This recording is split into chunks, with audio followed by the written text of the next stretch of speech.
नमस्कार। आज तारीख 10 जून दिन मंगलवार।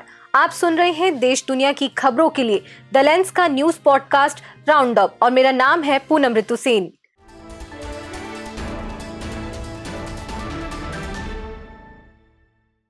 बीबीसी हिंदी ने अपनी गहन पड़ताल के बाद जारी एक रिपोर्ट में बताया कि इस साल प्रयागराज में हुए कुंभ में कम से कम 82 लोगों की मौत हुई थी। उत्तर प्रदेश सरकार ने एक मृतक के बारे में ये कहा कि उनका कोई वारिस नहीं मिला। बीबीसी के मुताबिक वह शख्स भाजपा के पूर्व महासचिव और आरएसएस के पूर्व प्रचारक के.एन. गोविंदाचार्य के छोटे भाई के.एन. वासुदेवाचार्य थे। उत्तर प्रदेश की योगी सरकार ने आधिकारिक तौर पर कहा था कि भगदड़ में 37 लोगों की मौत हो गई। बीबीसी के रिपोर्ट के मुताबिक 29 जनवरी 2025 को मौनी अमावस्या के दिन प्रयागराज में भगदड़ की 4 घटनाएं हुई थी।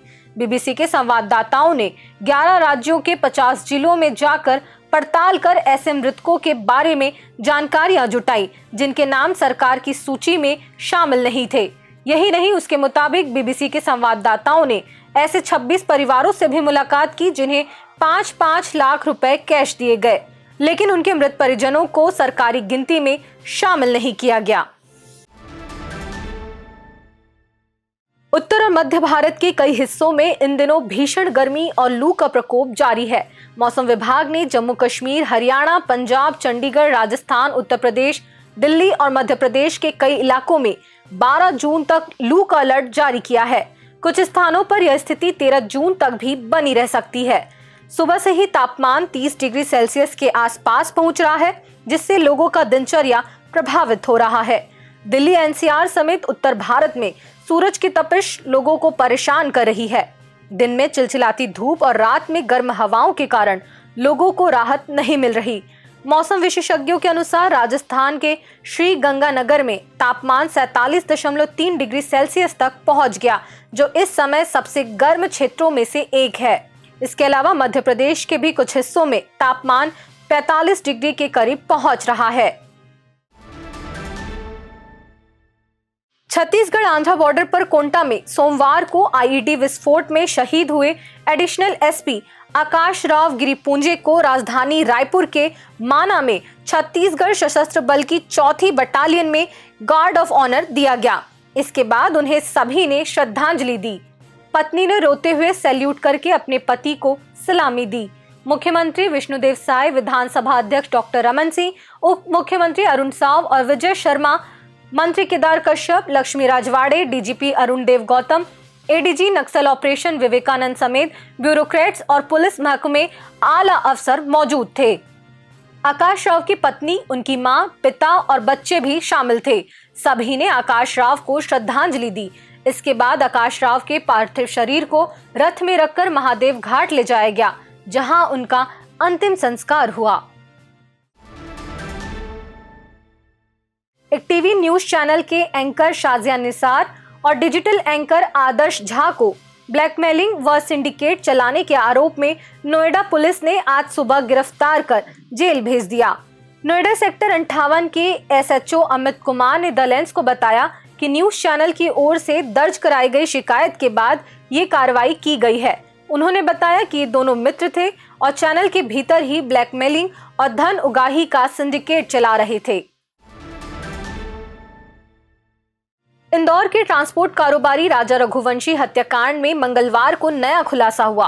पुलिस ने इस मामले में कारोबारी की पत्नी सोनम रघुवंशी को गिरफ्तार किया है और उसे ही मास्टरमाइंड बताया है।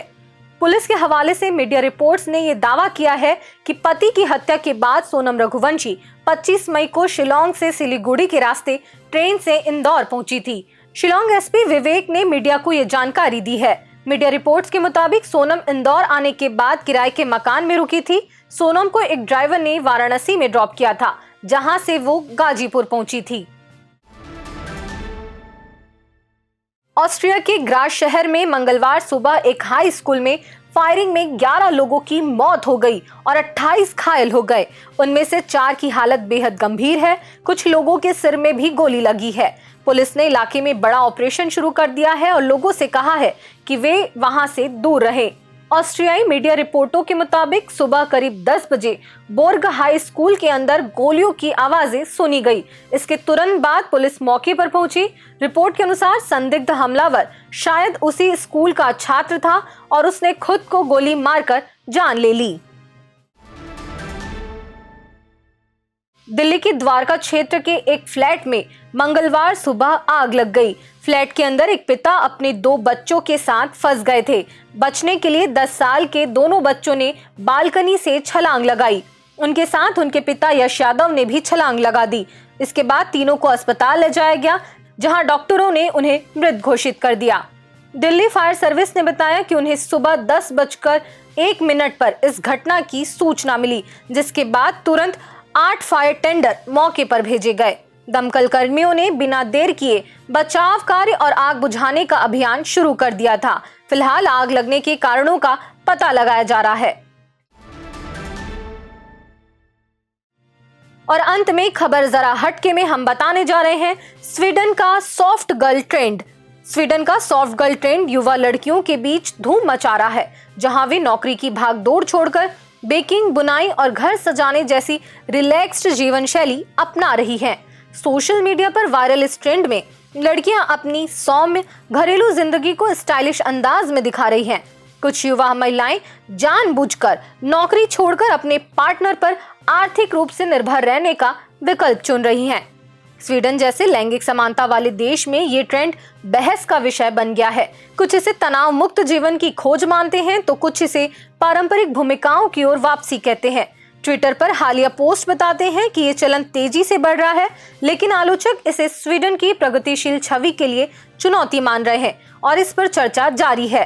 आज के लिए बस इतना ही। कल होगी मुलाकात नई खबरों के साथ। खबरों को पढ़ने के लिए हमारी वेबसाइट theLens.in पर विजिट करें। शुक्रिया।